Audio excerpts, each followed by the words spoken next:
What's going on, you guys? Brandon here from Ramid. The New Year's right around the corner, and it marks the start of pretty much the open season. So I know athletes in our facility have just kind of started making a little bit of a transition in their programming to start mimicking more of an open prep type of work capacity as far as their programming goes. So if you're in that transition time, you guys, hopefully we're having fun with it. But being that it's coming up in that time of year, I want to just take a brief second, talk to you guys about movement that we're pretty much guaranteed to see in the open, and that is the beloved wall ball. All right, now, the reason why I say it's guaranteed is literally we've seen it every single year since the beginning of the open. You know, and every single year, they're in a large capacity, a large amount of work. So, want to take a second, just talk to you briefly about your efficiency, get you thinking about a few things, and hopefully we can help. So, what we got, you guys? So, for the wall ball, you guys, it's similar to a thruster, okay? We're essentially taking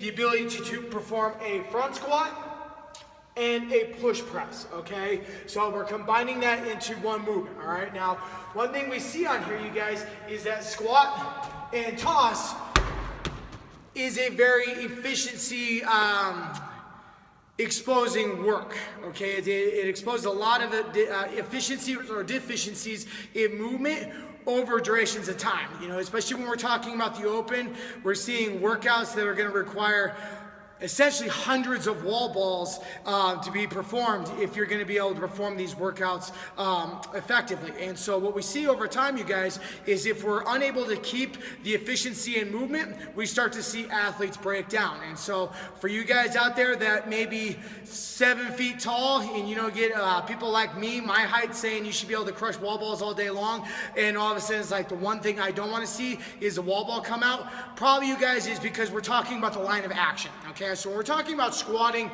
or any exercise component, you guys, essentially we're talking about balancing, okay? And really when we're talking about squatting, we're really trying to balance your center of mass, essentially your shoulder, over the top part of the middle part of your foot. And so if you're a taller athlete and you have longer femurs, typically what that requires you to do is have more of a pronounced extension of reaching your hips back and down in order to maintain your shoulder over top of the middle part of your foot. So your wall ball, for example, may potentially look more like this.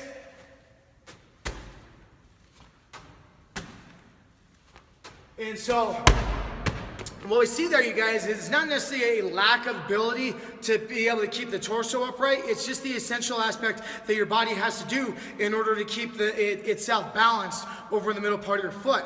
And so if we have essentially lack of dorsiflexion, the ability to get your knee to come over your toe, we start to see a little bit of an issue with that because we're trying to get that balance component going on. So without the ability to get my knees to come properly over my toes, my shoulders, or my hips, I'm sorry, have to deviate further back in order to keep my shoulders over the top of the middle part of my foot.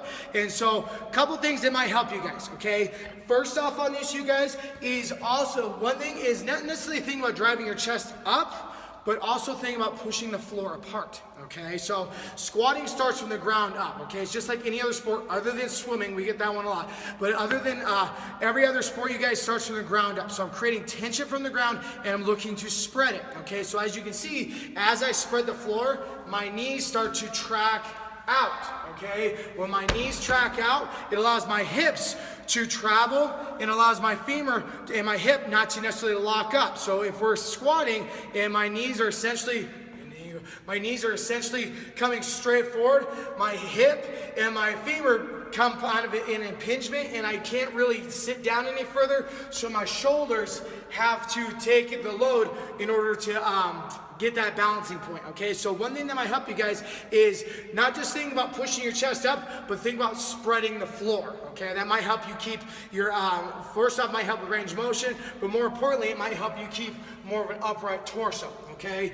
Other aspect on this, you guys, is the closer the ball is to the chest, the easier it's gonna be, okay? We're talking about lever arms. The further away my arms are from me, the harder it is to work because of that lever arm. So if I keep the ball close to me, the same as I would for a front rack on a squat or a thruster, the less leverage that's gonna have on my body, okay? So for you guys that tend to get this going on, okay, where my chest drops or the ball's out in front of me, Just holding this ball out in front of me is a lot more work. So if I can get myself to basically put the ball in my upper chest, rest my chin on it, I can sit down, stand up, maintain my better line of action with my shoulders, and extend up and through instead of getting this long, exaggerated kind of toss going.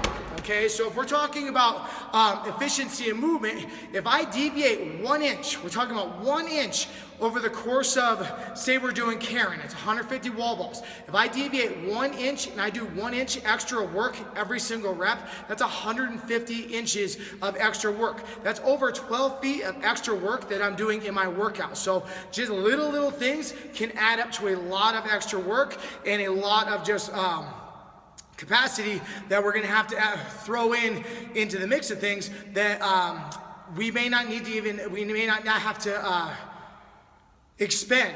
Okay, so if we can focus on being more efficient and better lines of action, we can create better movement, and in turn our fitness, and when it comes to the open, our results are going to be better. So when we're talking about this, you guys, is really trying to maintain a nice upright position, sit the hips back and down, but focus spreading the floor, nice tall chest, elbows under the ball, focus on keeping the hips over, your shoulders over your middle part of your foot, and as you extend, let the hips and then the arms extend. We're talking about that core to extremity principle, okay? So for you guys that have that dorsiflex issue, you guys, one thing we developed on here with our inserts is to mimic that in which a weightlifting shoe does, okay? So it gives your heel that extra lift, so it creates more plantar flexion, so it allows you to get more dorsiflexion in your ankles and allows your knees to sit over top. So for you guys that have tight ankles, tight hips, you're a taller athlete and you struggle getting those femurs in a better position in that line of action, this is meant to help you guys. It's a tool to just help with your efficiency, help you enjoy workouts, and help you train longer. And we're talking about the open, you guys.